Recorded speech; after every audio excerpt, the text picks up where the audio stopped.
Assalamualaikum warahmatullahi wabarakatuh. Bismillah, alhamdulillah, assalatu wassalamu ala rasulillah Sayyidina wa maulana Muhammad ibn Abdillah la nabiya ba'dah wa ala alihi wa man tabi'ah minat dunya ilal qiyamah. La hawla wa la quwata illa billah ma ba'du. Qala Allah ta'ala fi kitabihil karim wa huwa astaqul qailin. A'udzu billahi minasyaitonir rajim. Bismillahirrahmanirrahim. Wa ma atakumur rasulu fakhuduhu wa ma nahakum anhu fantahu. Shadaqallahul adzim, amma ba'du. Hadirin ma'asyiral muslimin hafizakumullah. Malam ini masih melanjutkan membaca beberapa hadis yang menjelaskan tentang anjuran menjaga sunnah dan adab-adabnya. Pada malam hari ini telah sampai pada hadis yang ke-10. Namun sebelumnya pada hadis yang saya baca minggu yang lalu, saya tambahkan keterangan bahwa salah satu sunnah Rasul yang harus kita jaga adalah adab ketika makan. Walaupun nanti di kitab ini, di bab belakang itu ada khusus adab makan, namun di beberapa hadis kemarin telah disinggung dua adab makan. Yang pertama yaitu Nabi menganjurkan menggunakan tangan kanan. Yang kedua, Nabi menganjurkan ketika kita makan itu hendaknya dihabiskan.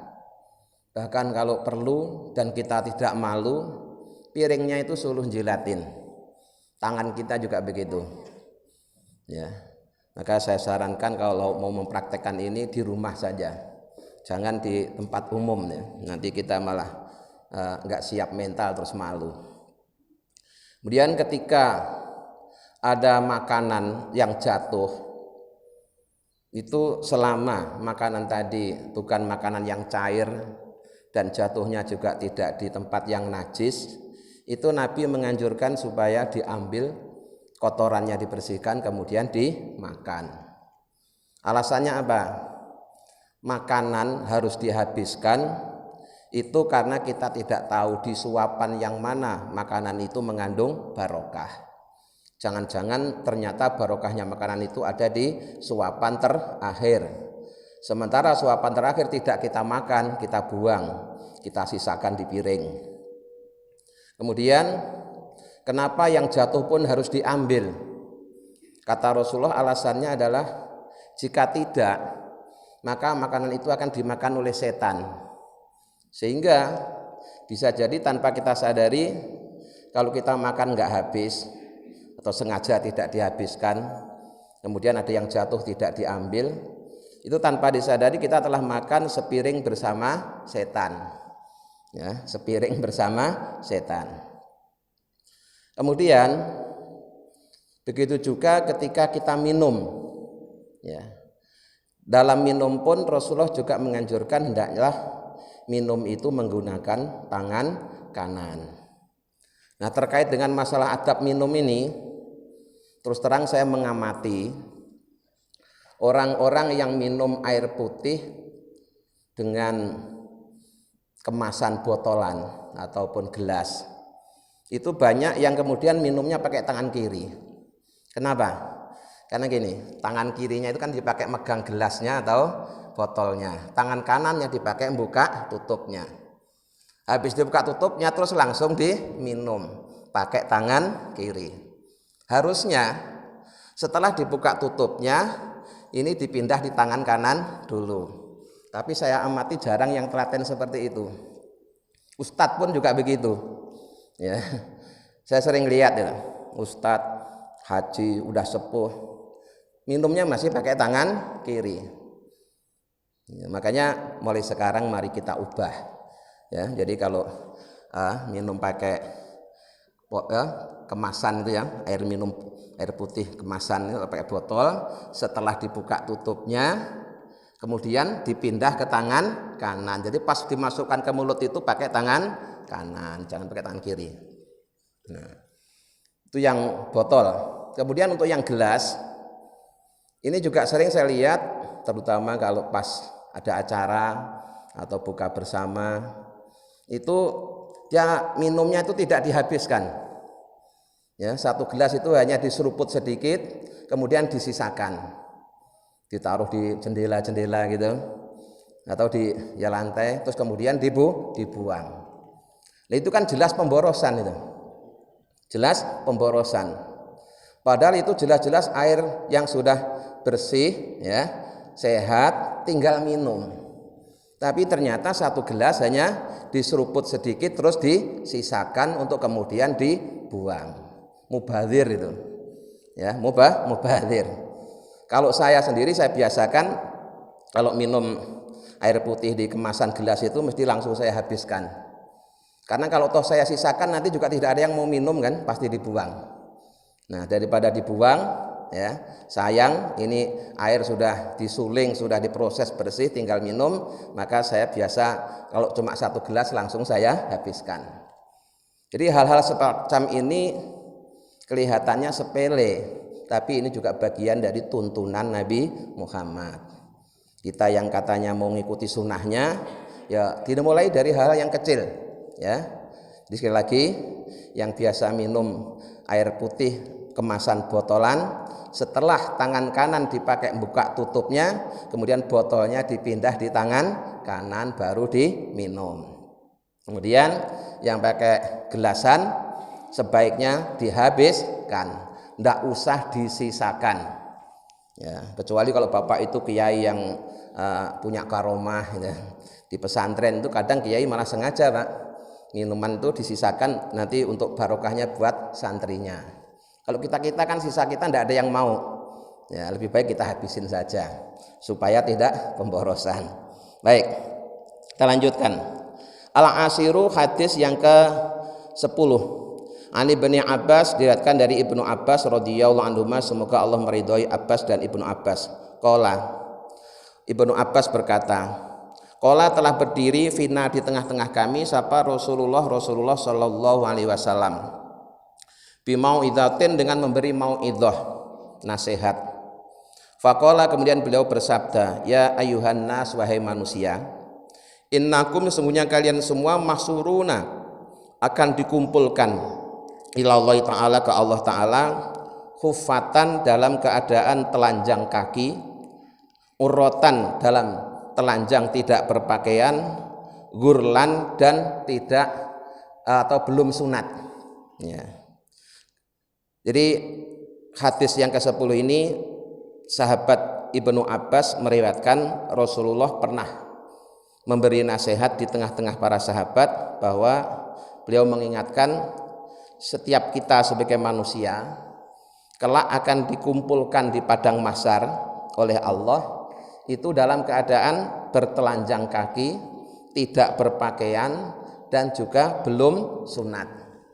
Di hadis yang lain itu ada yang bertanya begini, apa enggak malu ya Rasul? Enggak sempat untuk malu, saking dahsyatnya kiamat, ya, saking dahsyatnya kiamat kita enggak sempat malu. Karena masing-masing orang sibuk dengan dirinya sendiri. Jadi walaupun nanti di situ ada laki-laki, ada perempuan, itu tidak sempat pak kita ngelihat orang lain tuh. Saking dahsyatnya kiamat. Jadi sehingga semua orang sibuk dengan urusannya sendiri. Kemudian Rasulullah bersabda, membaca firman Allah dalam Al-Quran, kama bada'na awala khalqin nu'iduh wa'dan alaina inna kunna fa'ilin. Kama bada'na, sebagaimana kami ciptakan, kata Allah, awal khalqin, di awal penciptaan, nu'iduhu, kami akan mengembalikan mereka, wa'dan, yang dengan ini sebagai janji, alaina, atas kami, inna kunna, sungguhnya kami, fa'ilin, yang melakukan. Jadi manusia nanti saat dikumpulkan, digiring di padang mahsyar, itu kondisinya sama dengan ketika baru dilahirkan oleh ibunya, ya, tidak pakai sepatu, tidak pakai baju, dan belum sunat. Ala wa inna awalal khalaiki yuksa yaumal qiyamati Ibrahimu alaihissalam.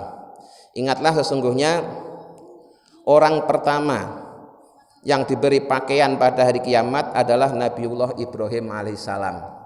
Ya, kata Rasulullah. Tentunya ya setelah Rasulullah. Ya, ini yang cerita Rasulullah. Ya, yang cerita Rasulullah bahwa manusia pertama yang diberi pakaian nanti pada hari kiamat adalah Nabiullah Ibrahim alaihi salam.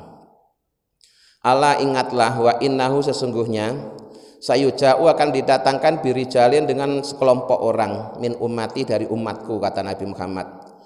Fayukhadhu bihim dzata simali. Kemudian sebagian umat Nabi Muhammad yang didatangkan tadi itu diarahkan, ya, digiring ke sebelah kiri. Kalau dibawa ke sebelah kiri ini pertanda celaka. Ya, kalimat kiri ini identik dengan keburukan. Ahli nar, ahli neraka itu digiring ke sebelah kiri. Kalau digiring ke sebelah kanan itu ahli surga. Maka begitu Rasulullah melihat ada sebagian umatnya yang digiring ke arah kiri, fa'aqulu, kemudian aku berkata, kata Rasulullah, ya Rabbi ashabi, wahai Tuhanku, itu adalah teman-temanku. Nah, Rasulullah itu saking sayangnya sama umatnya, Pak. Dia manggil umatnya itu bukan ummati tapi ashabi, yaitu sahabat-sahabatku. Tapi di sarah hadis ini itu maknanya ya umatku sebenarnya. Karena orang yang digiring ke arah kiri ini bukan sahabat Nabi, ya sebagian dari umat Nabi Muhammad. Tapi karena saking sayangnya Nabi Muhammad melihat umatnya dan khawatir ini dibawa ke kiri ke arah neraka, itu Rasul spontan tuh bilangnya, ya Allah, itu adalah sahabatku. Nah, fayuqalu, kemudian dikatakan kepada Nabi Muhammad, ya, innaka la tadri, wahai Muhammad, sesungguhnya engkau tidak tahu ma'ahdasu ba'daka, apa yang mereka ada-adakan sepeninggalmu. Jadi rupanya sekelompok orang yang digiring ke arah kiri ini adalah orang-orang yang mengada-adakan satu amalan, ya, yang tidak ada dalilnya, yang dilakukan sepeninggal Rasulullah. Ya. Fa'aqulu, setelah Rasulullah dapat jawaban seperti itu, kemudian Rasulullah Nabi Muhammad berkata, ya, bersabda, kama qala abdu sholihu, sebagaimana yang diucapkan oleh hamba Allah yang soleh. Yang dimaksud hamba Allah yang soleh itu siapa? Yaitu Nabi Isa alaihi salam. Di dalam hal kasih sayangnya kepada umat, ya, itu Rasulullah lebih cenderung mengikuti Nabi Isa alaihi salam. Yang keterangannya itu ada dalam Al-Quran surah Al-Ma'idah mulai dari ayat 116 sampai 118, ya. Ini saya bacakan dulu ayatnya, ya. Wa idh qala Allah ya Isa ibn Maryam a anta qulta linnasi takhuduni wa ummiya ilahaini min dunillah. Dan ingatlah ketika Allah berfirman kepada Nabi Isa, wahai Isa putra Maryam, apakah engkau telah berkata kepada manusia, jadikanlah aku dan ibuku sebagai dua Tuhan selain Allah. Itu nanti itu Nabi Isa itu dimintai pertanggungjawaban oleh Allah. Hei Isa, itu kok banyak orang-orang yang menuhankan kamu, menuhankan ibumu. Apa kamu dulu pernah, ya, berkata kepada umatmu agar menjadikan kamu dan ibumu sebagai dua Tuhan selain Allah? Qala, Nabi Isa menjawab, subhanaka, maha suci engkau ya Allah, ma yakunu li an aqula ma laisa li bihaq. Tidaklah aku mengucapkan yang tidak benar. Aku tidak ngomong seperti itu ya Allah. Nah, kalau bahasa kita, in kuntu qultuhu faqad alimtah. Seandainya aku berkata seperti itu, niscaya engkau maha tahu. Ta'lamu ma fin nafsi, engkau mengetahui apa yang ada dalam hatiku. Wala a'lamu ma fin nafsik, dan aku tidak tahu apa yang ada dalam dirimu. Itu kata Nabi Isa kepada Allah. Nah, innaka anta alamul ghuyub, sesungguhnya engkau adalah zat yang maha mengetahui hal-hal yang gaib. Ma qultu lahum illa ma amartani bihi. Kata Nabi Isa, tidaklah aku mengucapkan kepada umatku kecuali apa yang kau perintahkan kepadaku untuk mengucapkannya. Apa yang kau perintahkan aku untuk mengucapkan kepada umatku? Ani'budullaha rabbi wa rabbakum. Wahai umatku, wahai Bani Israel, beribadahlah kepada Allah. Allah itu Tuhanku dan Tuhan kalian semua. Jadi Nabi Isa tidak pernah menyuruh umatnya untuk menuhankan Nabi Isa, apalagi ibunya Nabi Isa. Nabi Isa sendiri memerintahkan kepada umatnya untuk hanya beribadah kepada Allah, yang Allah itu statusnya Tuhanku dan Tuhan kalian semua. Jelas sekali. Maka kalau kemudian ada orang menuhankan Nabi Isa, itu ya benar-benar keterlaluan itu. Nah, kata-kata ini kemudian ditiru oleh Nabi Muhammad nanti saat ya menyaksikan sebagian dari umatnya itu ada yang digiring menuju neraka. Wa kuntu alaihim syahida ma dumtu fihim. Dan aku adalah saksi bagi mereka selama aku masih ada di tengah-tengah mereka. Tapi ketika engkau telah mewafatkan aku, engkau sendirilah yang akan mengawasi mereka gitu. Jadi Nabi Muhammad menirukan apa yang diucapkan oleh Nabi Isa. Ketika aku masih ada di tengah-tengah mereka, aku yang mengawasi umat itu sehingga mereka tidak sampai menyembah selain Allah. Tapi setelah engkau mewafatkan aku, maka engkau sendirilah ya Allah yang mengawasi mereka. Di falamma tawafaitani kunta antar raqiba alaihim wa anta ala kulli syai'in syahid. Dan engkau adalah maha menyaksikan atas segala sesuatu. Nah ini ya, terakhir ini kata-kata yang menjadi pokok dari ini. In tu'adzibhum fa innahum ibaduk. Ya Allah, jika orang-orang yang kau bawa, kau giring ke arah kiri itu kau siksa, terserah engkau, itu juga hamba-hambamu. Itu diserahkan. Wa in taghfir lahum, tapi jika engkau berkenan untuk memaafkan, mengampuni mereka, fa innaka antal azizul hakim, maka sesungguhnya engkau adalah zat yang maha mulia lagi maha bijaksana. Jadi ini nanti ucapan yang akan ditirukan oleh Nabi Muhammad ketika menyaksikan sebagian dari umatnya digiring ke neraka. Ya Allah, kalau aku masih ada di tengah-tengah mereka, aku bisa mengawasi, bisa menjaga. Tapi setelah engkau wafatkan, aku tidak bisa ngawasi mereka lagi. Engkau sendirilah yang bisa mengawasi. Sekarang jika umatku yang salah itu kau siksa, ya terserah engkau, itu hambamu. Nah, tapi jika engkau berkenan memaafkan, mengampuni, sesungguhnya engkau adalah maha mulia dan maha bijaksana. Fayuqaluli, kemudian ketika Rasulullah sudah mengucapkan kalimat itu, ya, kemudian dikatakan kepada Nabi Muhammad, innahum layazalu murtaddina ala aqabihim.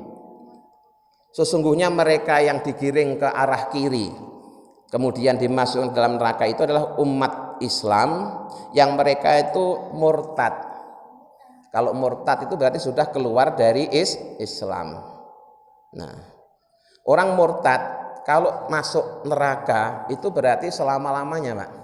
Karena statusnya sama dengan orang yang kafir. Nah, sementara untuk umat Nabi Muhammad yang masih membawa iman, tidak sampai murtad ya, dia memang berdosa, memang dia bawa dosa, tapi masih punya iman. Itu kalau toh dia di neraka hanya dalam batas waktu tertentu, ya seukuran dengan dosa yang belum diampuni. Nanti kalau dosanya sudah diampuni, ya dia akan kemudian dibebaskan dari neraka. Itu yang masih membawa iman.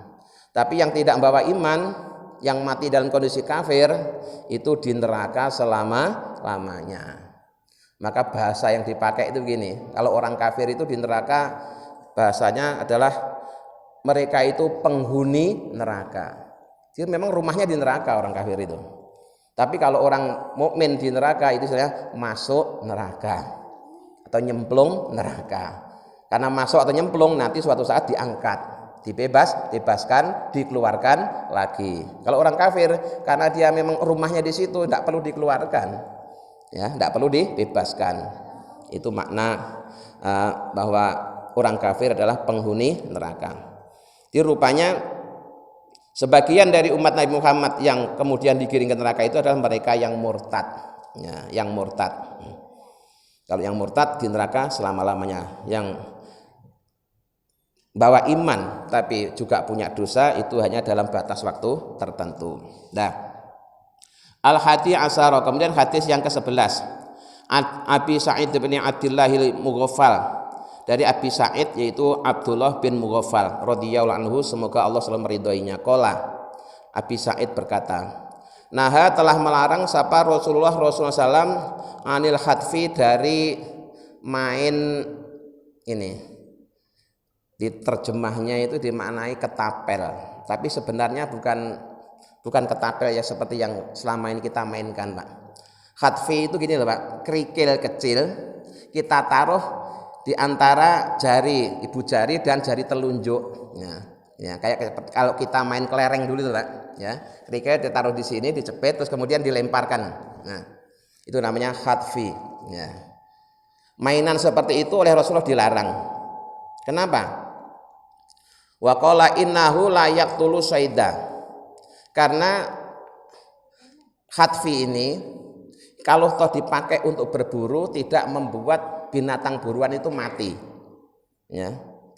Wala yankaul adwa, dan kalau itu dipakai untuk berperang juga tidak bisa membunuh musuh, karena kan kekuatannya hanya kekuatan jari, ya. Jadi kerikil kecil ditaruh di antara jempol dan jari telunjuk kemudian dilemparkan itu. Itu kalau kena orang ya enggak mati, kena hewan buruan juga enggak mati. Wa innahu yafqaul aina, hanya saja yang dengan itu membuat mata jadi buta, kena matanya buta, tapi enggak mati. Ya, wa yaksiru sinna, dan bisa mematahkan gigi. Ya. Jadi senjata yang nanggung, yang membunuh enggak, hanya sekedar melukai, itu dilarang. Mendingan kalau sampai bisa membunuh itu malah dibolehkan, ya. Misalkan ada satu alat yang memang dipakai untuk berburu sehingga binatang yang kena tembakan mati, itu malah dibolehkan. Lah ini hadfi ini enggak sampai mati, hanya luka, hanya cacat. Ini kan kasihan, ya. Misalkan ada kelinci, kalau bapak panah terus mati kan enak bapak tangkap, ya, tangkap terus disembelih karuan itu. Lah ini kena matanya kelincinya nggak kena ditangkap tapi matanya buta, kan kasihan, ya, kasihan. Maka oleh Rasulullah dilarang. Ya. Jadi ada yang memaknai ketapel, tapi sebenarnya makna aslinya seperti itu, ya. Jadi kerikil, batu kecil yang ditaruh di antara jempol dan jari telunjuk kemudian begini, kayak kita dulu main kelereng itu. Nah, muttafaqun alaihi. Wa fi riwayatin, dalam riwayat yang lain, ana qaribal ibni Mughaffal, sesungguhnya kerabatnya Ibnu Mughaffal, khadhafa fanahahu, dia suka main khadaf tadi, kemudian dilarangnya. Jangan main segitu, Rasulullah tidak boleh. Sama Rasulullah tidak boleh. Waqala, dan Ibnu Mughaffal berkata, inna Rasulullah, sesungguhnya Rasulullah naha, telah melarang anil khotfi, dari main khotfi, ya, main kerikil yang dilempar dengan menggunakan jari jempol dan jari telunjuk. Waqala, dan beliau bersabda, innaha latasidu saidan, ya. Sesungguhnya khadaf itu tidak bisa dipakai untuk berburu, ya. Karena binatang yang ditembak itu kalau toh kena enggak mati, ya. Hanya matanya luka atau giginya patah, tapi binatangnya masih bisa lari, sehingga binatang itu jadi menderita. Ya. Karuan kalau dia ditangkap, bisa ditangkap terus disembelih dimakan manusia, selesai penderitaannya. Tapi ini hanya melukai, membuat cacat, ini menderita, maka oleh Rasulullah dilarang. Nah, kerabatnya Ibnu Mughaffal itu suka main seperti itu, kemudian oleh Mughaffal dinasehati. Suma ada, sudah dinasehati masih mengulang lagi. Faqala, kemudian Ibnu Mughaffal berkata, uhadditsuka anna Rasulullah sallallahu alaihi wasallam naha anhu. Aku sudah bilang sama kalian bahwa sungguhnya Rasulullah melarang bermain khadaf. Summa utta tahdzifu, kemudian kalian mengulang lagi untuk bermain khadaf. La ukallimuka abadan, mulai sekarang karena kalian tidak nurut aku bilangin, aku sudah nggak mau ngomong lagi sama kalian. Jadi Ibnu Mughaffal ini karena sudah berulang kali ya nasehatin kerabatnya agar meninggalkan permainan khadaf, tapi rupanya diulangi, akhirnya Ibnu Mughaffal marah. Mulai sekarang aku udah nggak mau nasehatin kalian lagi. Jadi sikap seperti itu tuh boleh ya. Ketika kita nasihati seorang berulang kali dinasihati, nggak ada perubahan sama sekali, kemudian kita ya udah karena sudah berulang kali aku bilangin, kemudian kamu nggak nurut, selanjutnya aku nggak mau nasihatin lagi, tanggung jawab sendiri. Tanggung jawabku sudah aku laksanakan untuk mengingatkan. Nah, kemudian hadis yang ke-12, ini hadis yang terakhir yang ada dalam bab menjaga sunnah dan adab-adabnya. Asani asaro an Abis bin Rabi'ah, diriwayatkan dari Abis bin Rabi'ah qala, Abis bin Rabi'ah berkata, ra'aitu aku melihat Umar bin Khattab radhiyallahu anhu, semoga Allah selalu meridhoinya, yuqabbilul hajaro, mencium hajar aswad, yakni al aswada, yaitu batu yang hitam. Wa yaqulu, dan Umar bin Khattab berkata, ini sesungguhnya aku a'lamu tahu, annaka bahwasanya engkau itu hajarun batu, ma tanfa'u yang tidak memberi manfaat, wala tadurru dan tidak memberi bahaya. Walaula anni ra'aitu Rasulullah SAW, seandainya aku tidak melihat Rasulullah yuqabbiluka, menciummu, mengecupmu, maqabaltuka, niscaya aku tidak mau menciummu. Ya, ini apa yang diucapkan Umar bin Khattab ketika mengecup hajar aswad. Jadi gini, ini babnya kan kemarin itu ya tentang anjuran menjaga sunnah dan menjaga adabnya. Artinya ketika kita mendapati tuntunan Rasulullah sepintas tidak masuk akal, sepintas nggak ada gunanya, tapi jika memang itu ajaran Rasulullah diterangkan dalam hadis sahih, maka kita wajib untuk mentaatinya. Nggak usah tanya apa hikmahnya, ya, nggak usah tanya apa hikmahnya. Jadi tahu hikmah itu tidak bisa dijadikan alasan untuk mengamalkan perintah Rasulullah. Kita yakin semua yang diperintahkan Rasulullah itu ada hikmahnya, baik yang sudah kita ketahui maupun yang belum. Seandainya ada perintah Rasulullah yang kita belum tahu hikmahnya, tetap wajib diamalkan. Jangan kemudian, wah apa gunanya mengecup batu, tidak ada gunanya ini, tidak usah diamalkan. Jangan begitu, ya. Karena Rasulullah memberi contoh, ya, bahwa beliau kalau tawaf mengecup hajar aswad. Maka Umar bin Khattab itu salah seorang sahabat yang rasional, ya. Ketika mau mengecup hajar aswad itu dia bilang begitu, ya, saya tahu kalau kamu itu batu, ya, tidak bisa memberi manfaat juga tidak bisa memberi bahaya. Seandainya aku tidak melihat Rasulullah mengecupmu, aku juga nggak mau ngecupmu. Tapi karena aku melihat Rasulullah mengecupmu, maka aku pun juga mengecupmu. Gitu. Nah, kemudian perlu saya jelaskan tentang hukumnya mengecup hajar aswad. Ini di masyarakat kita, di kalangan awam utamanya, masih banyak yang salah paham. Seakan-akan mengecup hajar aswad itu menjadi tolok ukur kemabruran haji seseorang. Maka kalau ada orang pulang haji itu, salah satu yang selalu ditanyakan tuh, gimana? Kemarin berhasil ngecup hajar aswad atau tidak? Gitu. Selalu begitu. Sehingga pertanyaan ini menjadi beban para calon jamaah haji. Seakan-akan kalau nggak ngecup hajar aswad nggak afdol gitu. Ini akibat tidak tahu status hukumnya. Jadi gini, ya, Status hukum mengecup Hajar Aswad itu sunnah bagi laki-laki ketika tawaf jika keadaannya memungkinkan. Jadi ada beberapa hal yang perlu saya jelaskan. Pertama, hukumnya sunnah, jadi tidak wajib. Seandainya orang selama haji tidak mengecup Hajar Aswad, hajinya tetap sah, ya, tetap sah karena status hukumnya sunnah. Kemudian sunnah ini hanya bagi laki-laki. Perempuan aslinya tidak disunahkan untuk ngecup Hajar Aswad, tapi juga tidak dilarang, ya, tidak dilarang.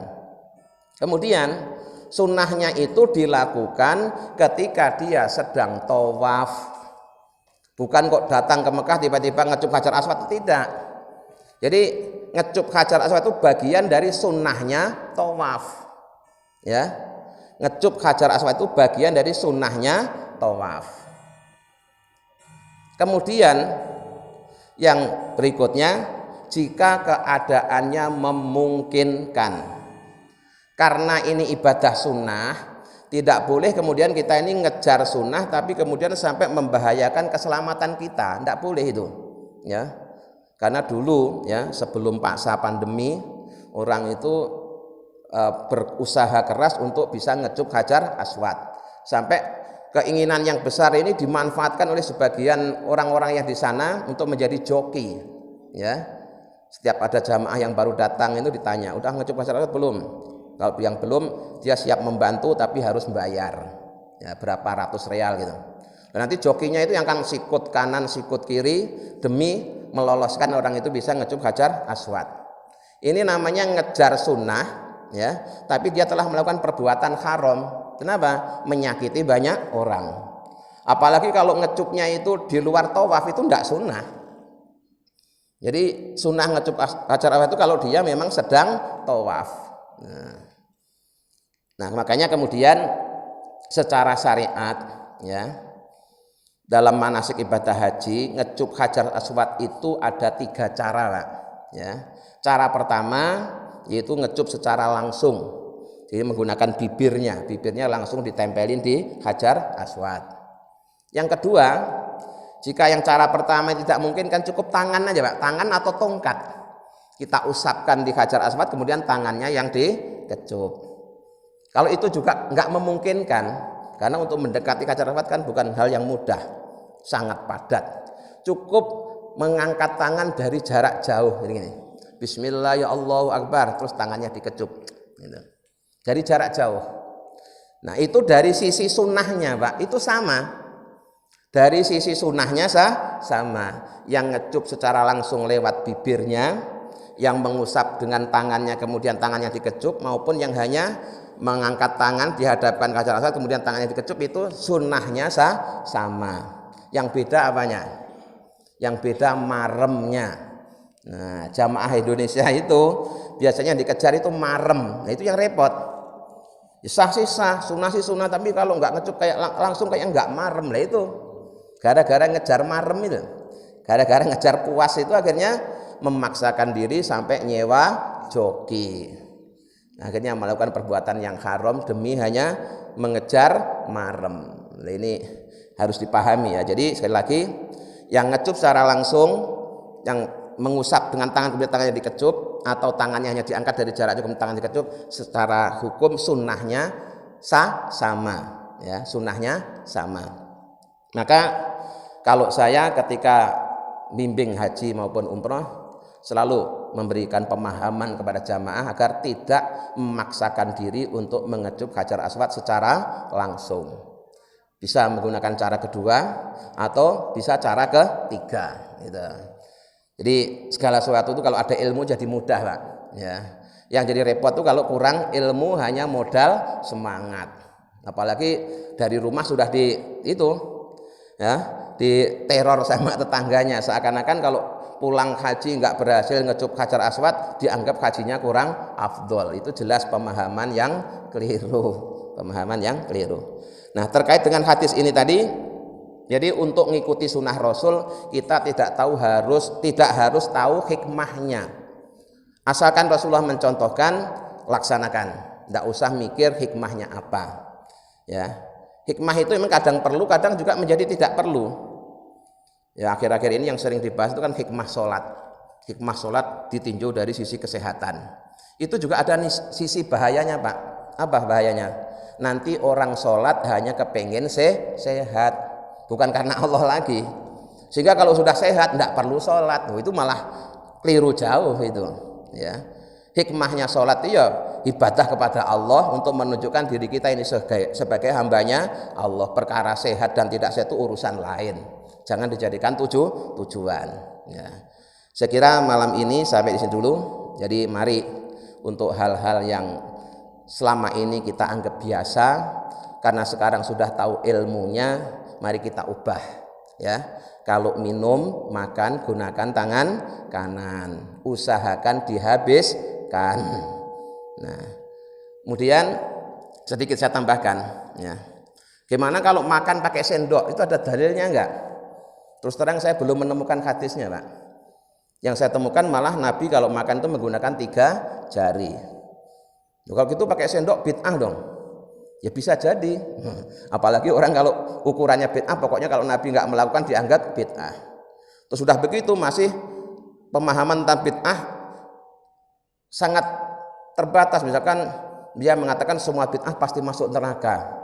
Nanti betapa banyaknya orang masuk neraka gara-gara makannya pakai sendok, kan aneh. Aneh. Ya kalau toh bid'ah itu bid'ah hasanah lah ya. Lah Nabi kenapa kok 3 jari? Karena yang dimakan kurma.